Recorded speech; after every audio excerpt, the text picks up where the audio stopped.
Jackson police say this piece of plastic is from the cab of that 18-wheeler.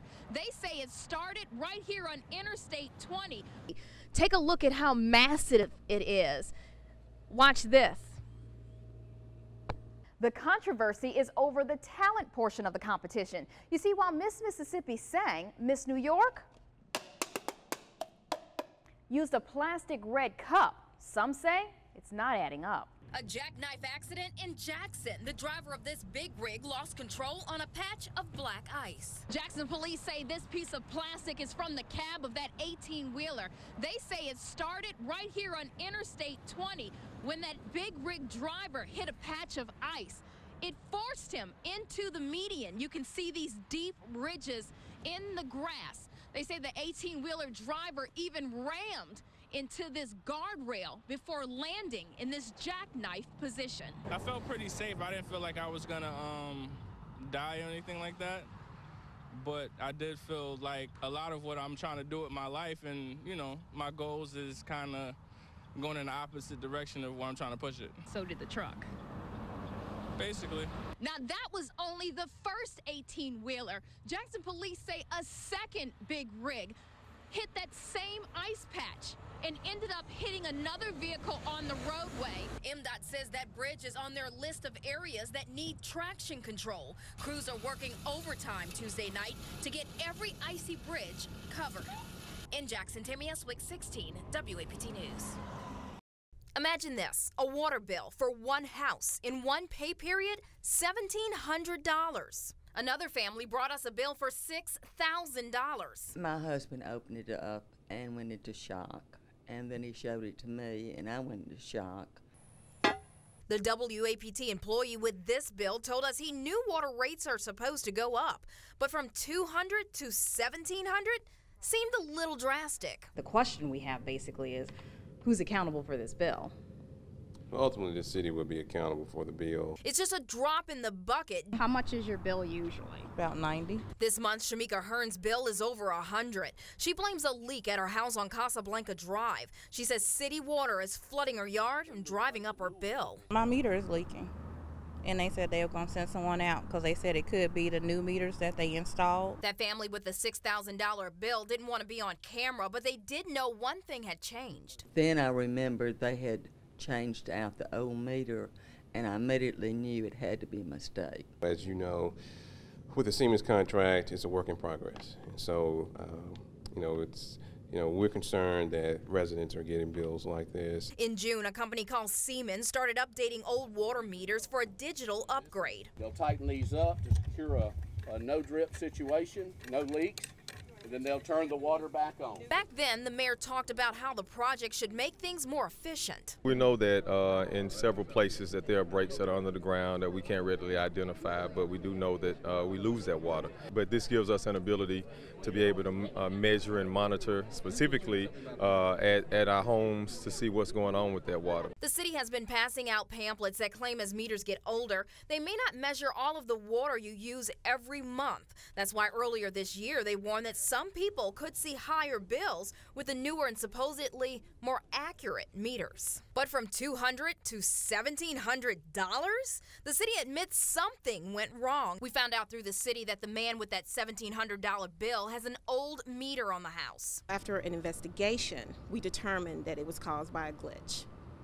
Now, what type of glitch are we talking about? Well, we're still reviewing it, but it seems as if the reading was off. Now the city says they've sent him a new bill for $120, a drastic difference. We want them to contact us as soon as possible when they get bills like this so we can determine what the cause of it is. Is it because the meter installation, or was it because something was misread?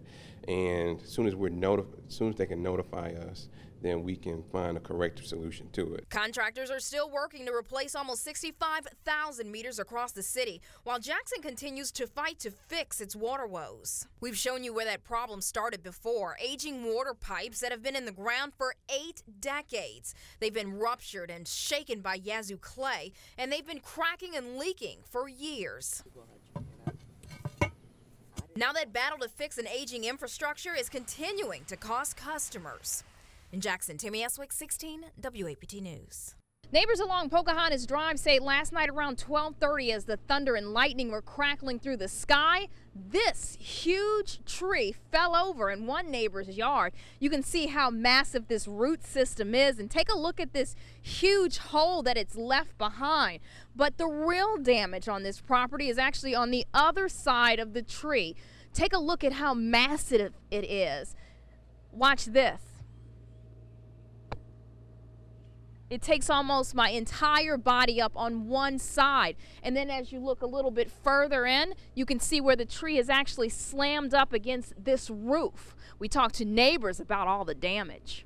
The damage on ours wasn't bad, but our neighbor, he got it pretty good. The ground's so wet. I mean, everything's soft. The tree it uprooted and fell over. You can see where several branches have crashed down on top of this home, ruining a portion of the roof and even popping out several window panes in the front of the home. Now, as massive as this tree is and as much damage as it's caused, according to neighbors, this isn't the first time a tree has done this. They say in the last 5 years, at least 6 trees have come down, ruining property just like this. They say tonight they're hoping it doesn't rain again. In Pocahontas, Tammy, Estwick, 16 WAPT News. The story is spreading like wildfire. How Walter Williams woke up from the dead in Holmes County. I asked the coroner what happened. He said, they can call it a miracle. I stood there and watched them put him in a body bag and zipped it up. The coroner says he checked the pulse around 9 o'clock Wednesday night and pronounced Williams dead at his home in Lexington with no heartbeat. That was 10:30, and at 2:30 my cousin called me and said, "Not yet." I said, "What you mean, not yet?" He said, "Dad is still here." After the coroner helped move Williams to Porter & Sons Funeral Home, workers were getting ready to embalm him. But that's when he started to move. He was not dead, long story short. Byron Porter says it's the first time he's ever seen anything like it. A man inside a body bag, kicking to get out. So he missed it by how much? I don't know. Couple of minutes, maybe? No, more than that, maybe. Well, we definitely was not going to do anything to him. And once you saw that he was right, alive. that he was not deceased. Right. Paramedics rushed Williams to the hospital, where tonight family members say they're happy he's alive. Now, I don't know how long he's going to be here, but I know he's back right now, and that's all what counts. In Lexington, Tammy Estwick, 16 WAPT News. Miss New York! Sunday night, the Miss America judges awarded the crown and a $50,000 scholarship to Miss New York. But here in Mississippi, the final decision is not going over so well. I'm not happy, clap along if you feel Jasmine should have won. That's the reaction from one Jackson native who says Miss Mississippi should have won.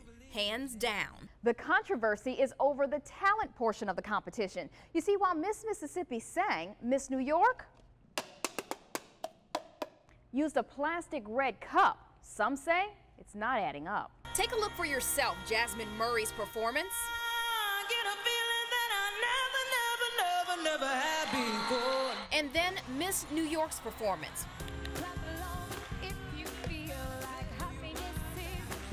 What do you think? What the judges saw, I will never know.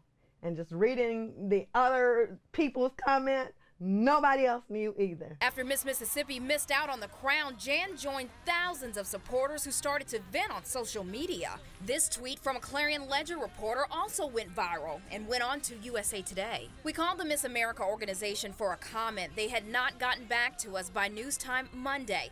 But according to the Washington Post, the talent competition is just one part of the score. The interview section weighs in a lot, and it's not even on TV.